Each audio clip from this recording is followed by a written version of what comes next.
سلام تخطاتل تلاندا ريبورت ملقيتا أصبحايم لومو عنتي أبز سومن زي بزعبا استجمرة تتصابقو علم لخت كالات انتايلوم حبرات هاجرات حبرات أوروبا أمريكا إنجليز حبرات أفريقيا ميدياتات استفلالي علم لخت كالات انتايلن زبلينا كنوقع بتوسخون أب تقرأ زركبا استفلالي ودبات انتايلن كساب حزلو حبريتات قنتا إزمسل زبلينا حيزنا لكم قريب نازلنا لاندا ريبورت لايك شير سبسكرايب قبرو حبريتاتنا قدمهم كبتحهم نابخالوتون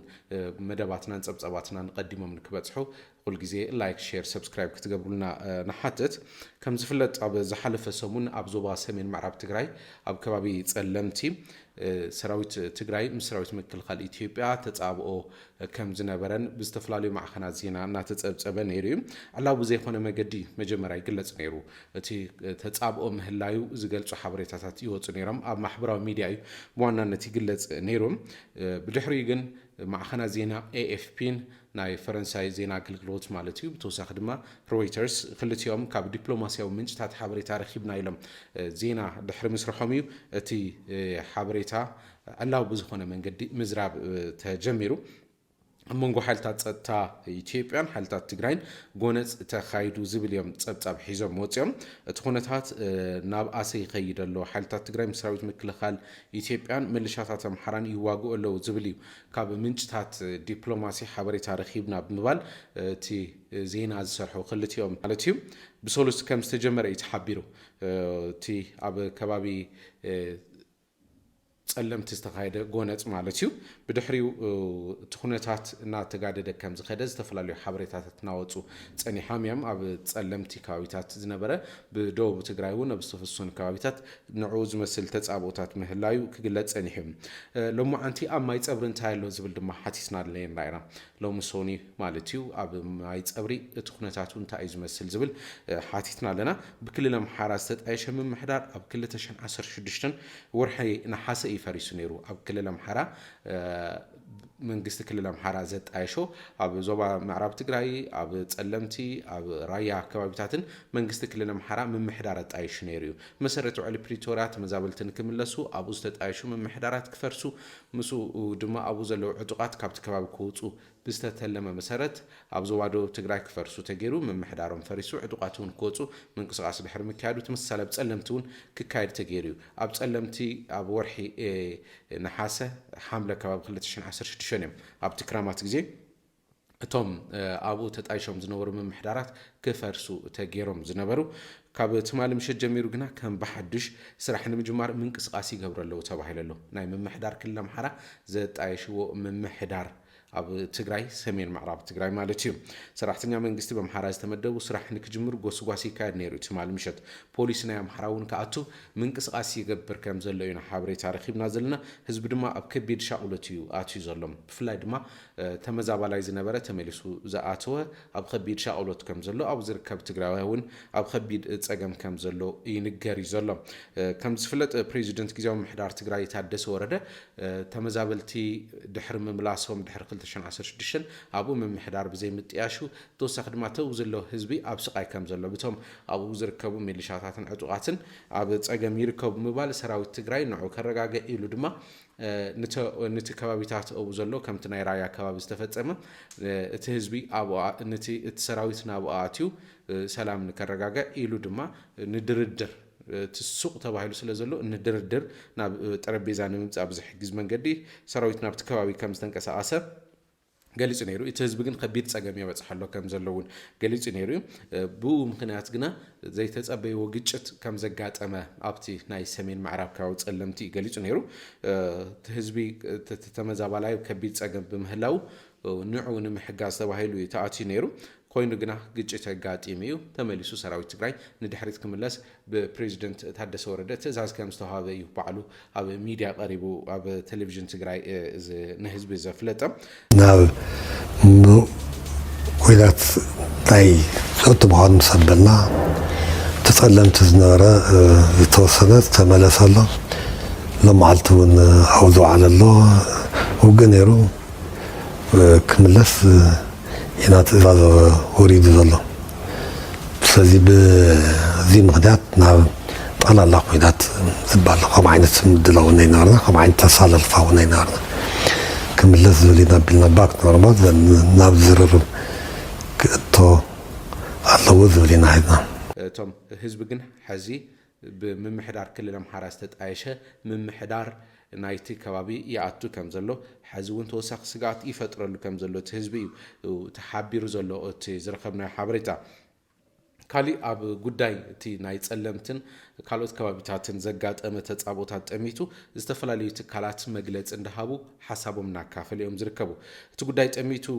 ንትግራይ ጠመተ ጌረን ካብ ዝሰርሓ ውድባት ቀዲሙ መግለፂ ዘውፅአ ብጌታቸው ረዳ ዝምራሕ ውድብ ስምረት እዩ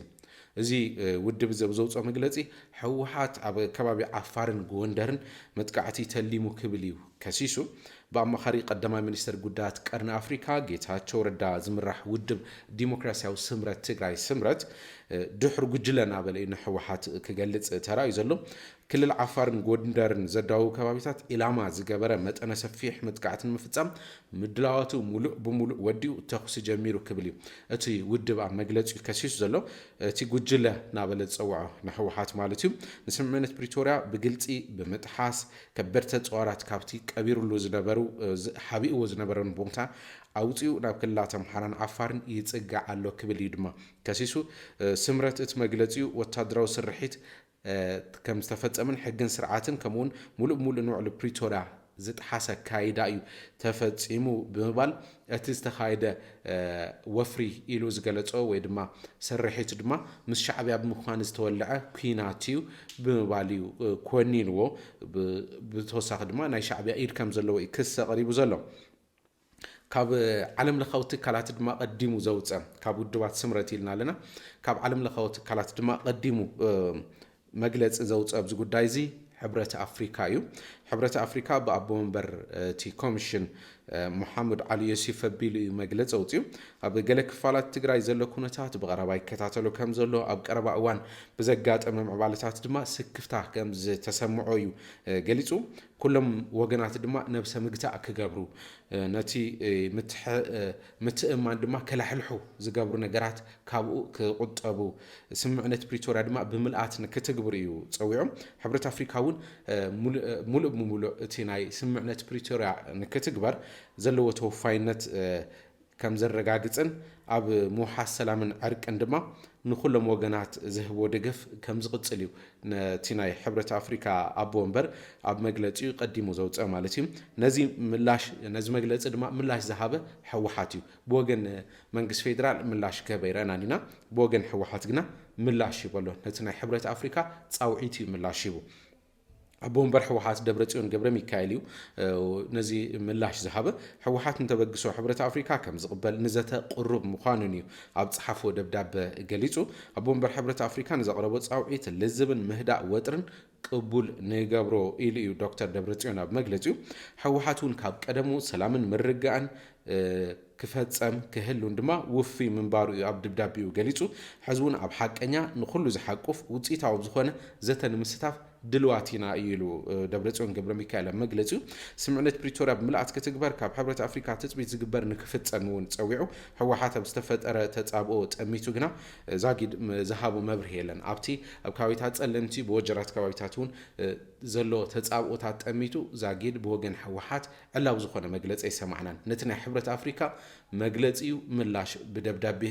ዝሃበ ማለት እዩ ካሊእ ኣብ ትግራይ ዝርከብ ውድብ ነዚ ምላሽ ዝሃበ ሳልሳይ ወያነ እዩ እቲ ወጥሪ ንካድእ ዝተፈላለዩ ጻውዒታት ዝተፈላለዩ ውድባት ጻውዒት ናቕረቡ እንዲኦም ዝርከቡ እቲ ናይ ትግራይ ኩነታት ንካድእ ዓለም ለኸ ትካላት ድማ ትኩረት ንክገብርሉ ኣብዚ ጉዳይ እዚ ኢድ ንከእቱ ጻውዒት ኣቕሪቦም እዮም ዝተፈላለዩ ውድባት ካብኦም ሓደ ሳልሳይ ወያነ ትግራይ እቲ ኣብ ትግራይ ዝተፈጠረ ወጥሪ ንካድእ 5 ነጥብታት እዩ ኣቐሚጡ ካብቶም 5 ነጥብታት ክንሪኦም ከለና እቲ ወጥሪ ንካድእ እቲ ወታደራዊ ረፅሚ ድማ ደው ክብል ብዝለዓለ ደረጃ ዲፕሎማስያዊ ኢድ ኣታውነት ንክህልዩ እቲ ውድብ ፀዊዑ ካልኣይ ድማ ግዛኣት ትግራይ ናብ ዝነበሮ ምምላስ እዩ እቲ ጎነፅ ደው ንምባል ዝከኣል ይብል ብዘላቕነት ደው ክብል ተኮይኑ ግዛኣት ትግራይ ምምሕዳር ትግራይ ናብቲ ቅድሚ ኩናት ቅድሚ 2013 ጥቅምቲ 24 ዝተጀመረ ኩናት ናብቲ ዝነበሮ ምምሕዳራዊ ስርዓት እንትምለስ እዩ እቲ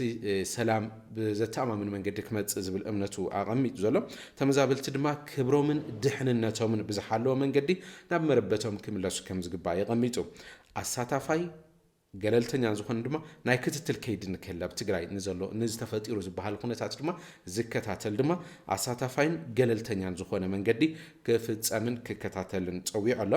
ንስምምዕነት ፕሪቶሪያ ዝጠሓሰ ኣካል ድማ ተሓታትነት ዘስፍን መንገዲ ንክፍጸም እዩ ትውድብ ፀዊዑ ሳልሳይ ወያነ ትግራይ ኣብ መግለጺኡ ተመሳሳሊ መርገፂ ዝሓዘ ዘለው ከም ንዓረና ትግራይ ውድብ ናጽነት ትግራይ ውድብ ወለዶ እውን እተጻብኦ ብቕልጡፍ ደው ንክብል ፀዊዖም እዮም እዚ ኣብ ትግራይ ዘሎ ፀገም ብቕልጡፍ ደው ኢሉ ተመዛበልቲ ንክምለሱ እቲ ጎነፅ ድማ ደው ኢሉ ብሰላማውን ብልዝብን መንገዲ ንክፍጸም ፀዊዖም ዘለው ካልኦት ዓለም ለኸ ትካላት ሒዞሞ ዝወፁ ድማ ክንርኢ ክቡራት ተኸታተልትና ጉዳያት ወፃኢ ቤት ምኽሪ ኣሜሪካ ካብቶም እውን ቀዲሞም ነቲ ናይ ትግራይ ኩነታት ቀዲሞም መግለፂ ዘውፅኡ ሓደ እዩ ኣብ ትግራይ ተጻብኦታት ዳግም ምጅማሩ ብዝምልከት ዝወፀ መግለፂ ዝብል ሒዙ ወፅዩ ኣብ ቀረባ እዋን ኣብ ትግራይ ዝካየድ ዘሎ ውግእ ንኢትዮጵያ ህይወት ሚልዮናት ኣብ ሓደጋ ዘእቱ ዳግም ናብ ሕድሕድ ኩናት ዝመልስ እዩ ዝብል እቲ ብኮሚቴ ጉዳያት ወፃኢ ቤት ምኽሪ ኣሜሪካ ዝወፀ መግለፂ እቲ ኩነት ነዚ ሕዚ ዘሎ ዘስካሕክሕ ሰብኣዊ ቅልውላው ዘጋድድ እዩ ክብል እዩ እቲ ኮሚቴ ኣፍሊጡ ዘሎ ዘባዊ ዘይምርግጋእ እውን ዘስዕብ ሓደጋ ዘለዎ ክብል ገሊጹ ካብ ጎነፅ ተጠቃሚ ዝኸውን ኣካል ወገንን እውን የለን ኢሉ ኩሎም ወገናት ብህፁፅ ኩሎም ተጻብኦታት ደው ክብሉን ሰብኣዊ ድጋፍ ዝህቡ ትካላት ብዘይ ዕንቅፋት ናብ ዝተጸገሙ ወገናት ሰብኣዊ ሓገዝ ንከብፅሑ ዝኽእልሉ ዕድል ንከመቻችዩ እቲ ኮሚቴ መግለፂ ኣውፅኡ ቀፂሉ እውን ኣብ ቀጻሊ ወርሒ ሰነ ኣብ ኢትዮጵያ ዝካየድ ምርጫ ተኣማንነት ዘለዎ መረፃ ንክካየድ ኣብ ስምምዕነት ፕሪቶሪያ ዝተፈረመ ውዕሊ ድማ ብሙሉእ ክትግበር ኣገዳሲ ምዃኑ እቲ ኮሚቴ ባይቶ ኣሜሪካ ዝፀውዓ ካሊእ ሕብረት ኣውሮፓ እውን ሒዙ ወፂኡ እዩ ኣብ ጉዳይ ትግራይ ጠሚቱ መግለፂ ወይ ድማ ከም ዘተሓሳስቦ ካብ ዘውፅኡ ትካላት ሓደ ሕብረት ኣውሮፓ እዩ እቲ ኣብ ኢትዮጵያ ይምዕብል ዘሎ ኩነታት ይከታተሎ ከም ዘሎ ይገሊጹ ኣብ ትግራይ ድማ ወታደራዊ ረፅሚ ሓዊሱ ከቢድ ወጥሪ ከም ዘሎን ነዚ ድማ ከም ዘተሓሳስቦን እዩ ናይ ሕብረት ኣውሮፓ መግለፂ ኣመላኺቱ ብቕልጡፍ ድማ እቲ ወጥሪ ንክሃድእ ብምግባር ከም ብሓድሽ ንዝፍጠር ተጻብኦ ብዘትርፍ መንገዲ ኣብ ላዕሊ ሰላማውያን ሰባት ድማ ሓደጋን ጉድኣትን ንከይበፅሕ ንሱ እውን ብዘቕሪ መንገዲ ዞባዊ ምርጋዕ እውን ብዘምፅእ መንገዲ እቲ ወጥሪ ብቕልጡፍ ክሃድእ ከም ዝግባእ እዩ ናይ ሕብረት ኣውሮፓ መግለፂ ኣመላኺት ዘሎ ኣብ ፕሪቶሪያ ዝተፈረመ ስምምዕነት ምትግባርን ኣፈላላይ ድማ ብልዝብ ንምፍታሕ ሓጋዝ ምዃኑ እዩ ሕብረት ኣውሮፓ መግለፂ ኣፍሊጡ ዘሎ ሕብረት ኣውሮፓ ምትእምማን ዝፈጥር ከይዲ ንክህሉ ከም ዝሕግዝን ከም ዘተሓባብርን እዩ ኣፍሊጡ ስምምዕነት ፕሪቶሪያ ድማ ብምልኣት ንክትግበር ክሕግዝ እየ ኢሉ ኣሎ ሕብረት ኣውሮፓ ኩሎም ትካላት ክንሪኦም ከለና ስምምዕነት ፕሪቶሪያ ብምልኣት ክትግበር ከም ዝሕግዙን ኩሎም ተጻባእቲ ኣካላት ድማ ስምምዕነት ፕሪቶሪያ ብምልኣት ንክትግበር ንክሕግዙን ንክሰርሑን እዮም ዝጽውዑ ዘለው ዓባይ ብሪጣንያ ብወገና ድማ እንግሊዝ ኣብ መግለፂያ ዜጋታታ ናብ ትግራይ ንከይጓዓዙ ኣጊዳ ዘላ ኣጠንቂቓ እውን ኣብ መንጎ ሰራዊት ትግራይን ሰራዊት ምክልኻል ኢትዮጵያን ጎነፅ ኣሎ ብምባል ናብ ኩሎም ከባቢታት ትግራይ ዜጋታት ንከይጓዓዙ ኣጠንቂቓ ዘላ ዜጋታታ ማለት እዩ ዩኬ ሚኒስተር ጉዳያት ወፃኢ ዓባይ ብሪጣንያ እዩ እቲ መጠንቀቕታ ዘውፅኦ መሰረት ድማ ዜጋታት ናብ ትግራይ ንከይኸዱ ብምባል መጠንቀቕታ ኣቕሪባ ዘላ ብኻሊእ ገጽ ድማ ውድብ ሕብራት ሃገራት መግለፂ ኣውፅኡ ኣሎ ኣብ ትግራይ ዝረአ ዘሎ ናብ ጎነፅ ናይ ምምላስ ዝንባለታት ኣሻቒሉኒ ኢሉ ሕብራት ሃገራት ውድብ ሕብራት ሃገራት ማለት እዩ ቤት ጽሕፈት ዋና ጸሓፊ ዝወፀ መግለፂ እቲ ሕብረት ለምቆነ ኣብ ኢትዮጵያ ብፍላይ ድማ ኣብ ትግራይ ዝረአ ዘሎ ሓደሽቲ ምዕባለታት ብቐረባ ይከታተሉ ከም ዘሎ እዩ ኣመላኺቱ እቲ ሓደሽቲ ኩነታት ዘሻቕል ከም ዝኾነን እቲ ዋና ቤት ጽሕፈት ብትኹረት ይከታተሉ ከም ዘሎ እዩ ሓቢሩ ኣብ ዝሓለፈ ሰሙን ጀሚሩ ኣብ ከባቢታት ጸለምትን ደቡብ ትግራይን ኣብ መንጎ ሓይልታት ትግራይን ሰራዊት ኢትዮጵያን ግጭት ከም ዘሎ ጸብጻባት ይሕብሩ ከም ዘለው እዩ ጠቂሱ እቲ ናይ ዩኤን መግለፂ እቲ መግለፂ ዋና ጸሓፊ ከም መፍትሒ ኢሉ ዘቐምጡ ኩሎም ተጻበእቲ ወገናት ናይ ነገራት ካብ ምግዳድ ክቁጠቡ ከም ዘለዎምን ፍልልያቶም ሰላማዊ ዘተ ንክፈትሑ ዳግማይ ምትእማን ዝፈጥሩ ንዑ ዝሕግዙ ስጉምታት ድማ ንክወስዱ እዮም ፀዊዑ ከምኡ ድማ ብፕሪቶሪያ ዝተፈጸመ ስምምዕነት ቋሚ ምቁራጽ ተጻብኦ ሙሉእ ብሙሉእ ክፍጸምን ክትግበርን ከም ዝግባእ እዮም ፀዊዖም ምስ ሕብረት ኣፍሪካ ዞባዊ ትካላትን ብምትሕባር ነቲ ኣብ ትግራይ ተፈጢሩ ዘሎ ግጭት ብሰላማዊ ዘተ ንምፍታሕ ድልውነቱ እዩ ኣረጋጊጽ ዘሎ ሕብራት ሃገራት ማለት እዩ ብዛዕባ እዚ ጉዳይ እዚ ቅድም ኢለ ከም ዝገለጽኩ ዝተፈላለዩ ትካላት ዓለም ለኸ ትካላት ውድባት ብወገን ትግራይ እውን ብሕወሓት ብግዚያዊ ምምሕዳር ብፕሬዚደንት ግዚያዊ ምምሕዳር መግለጺ ይወጽኡ ዘሎ እቲ ኣብ ትግራይ ዘሎ ኩነታት ዘሻቕን ምዃኑን ናብ ሰላማዊ መገድን ክመጽእ ማለት እዩ ብወገን መንግስቲ ኢትዮጵያ ግን ክሳብ ሕዚ ብመራሕቲ ይኹን ብወታደራዊ መራሕቲ ብፖለቲካዊ መራሕቲ ኢሉ እውን ብመንግስቲ ከም ትካል ብፌደራል መንግስቲ ዝተብሃለ ነገር የለን ዋላ ሓደ ነገር ዝተብሃለ ነገር የለን ከም ዝፍለጥ ድሕሪ ተጻብኦ መንገዲ ኣየር ኢትዮጵያ ስራሕ ደው ኣቢሉ እዩ ብመንገዲ ኣየር ኢትዮጵያ እውን ዕላዊ ዝኾነ መግለፂ ይተዋሃበሉን ብተወሳኺ ድማ ባንክታት ስራሕ ደው ዳርጋ ቢለን እየን ባንኪ ካሽ ስለዘየለን ኣብቲ ናይ መጀመርያ መዓልትታት 2000 ገለ ናይ ምውፃእ ዝንባለታት ተረኣይ ነይሩ ካብኡ ሰጊሩ ግን ዝተብሃለ ነገር የለን እቲ 2000 ቅርሺ ምውፃእ ነይሩ ካብኡ ሰጊሩ ግን ኣብዚ ሕዚ እዋን ዜሮ እዩ ዘሎ ባንክታት ቅርሺ ካሽ ዝህባሉ ዕድል የለን ሰባት ኣብ መንገልታዕዮም ዝርከቡ ናይ መንገዲ ኣየር እውን ቅድም ኢለ ከም ዝገለጽኩ ካብኡን ላዕሊ ግና ሰባት ኣብ ከቢድ ስጋኣት ወዲቖም እዮም ዝርከቡ እቲ ናይ ደብዳብ ድሮን እውን ከም ዝረአናዮ ኣብ እንትጮ ሓደ ሰብ ሂወቱ ሓሊፉ ሓደ ድማ ብከቢድ ከም ዝቆሰለ ክልተ መካይን ከም ዝዓነዋ ይፍለጥ እዩ ኣብ ድብድቦ እውን ብተመሳሳሊ ቆላ ተንቢን እውን ሓደጋ ምብፅሑ እናተገለጸ ነይሩ እዩ ብደብዳብ ድሮን እዚ ነቲ ህዝቢ ናብ ሻቅሎት እትይዎ እዩ ካብቲ ናህሪ ዕዳጋ ካብቲ ባንክታት ካሽ ዘይምህላውን ካብኡ ሰጊሩ ድማ መንገዲ ኣየር ኢትዮጵያ ካብ ናብ ትግራይ ዝገብሮ ጉዕዞ ደድቡ ምባሉ ስዒቡ እቲ ደብዳብ ድሮን ምህላዩ ነቲ ህዝቢ ከም ዘሻቅሎ ይፍለጥ እዩ ብወገን መንግስቲ ኢትዮጵያ ግን ዛጊደ ብዚ ጉዳይ እዚ ዝተብሃለ ነገር የለን ኮይኑ ግና ካብ መንግስቲ ኢትዮጵያ ሓደ ትካል ዝኾነ ኮሚሽን ሰብኣዊ መሰላት ኢትዮጵያ ነቲ ኩነታት ስዒቡ መግለፂ ኣውፅኡ እዩ ኣብ ከባቢታት ጸለምቲ ኣብ ዓላ መጋለን ተጻብኦ ኣጋጢሙ ኢሉ እቲ ተጻብኦ ሂወት ሰባትን ኣካላዊ ድሕነትን ኣብ ስጋኣት ዘውድቕ እዩ ኢልዎ ግጭት ኣብ ዝተረኣየሎም ከባቢታት ድማ ኣተሓዛ ሰብኣዊ መሰላት ጥሚቱ ይከታተሉ ከም ዘሎ እዩ እቲ ኢሰመኮ ውፅኡ ዘሎ ኮሚሽን ሰብኣዊ መሰላት ኢትዮጵያ